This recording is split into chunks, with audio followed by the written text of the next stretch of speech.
Friends, welcome in Knowledge Development channel. I explain of the working and operation of star delta automatic starter with the timer wiring installation.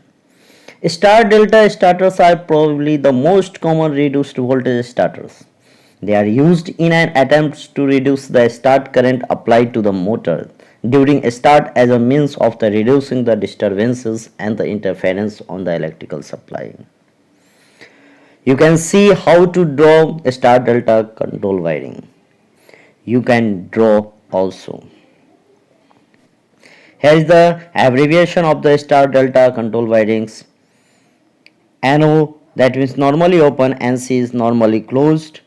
Main, that means the main supply voltage. MCV is the miniature circuit breaker. A1, A2 the contactors auxiliary contacts. Subscribe करें, like करें, share करें और bell button दबाएं. Thank you.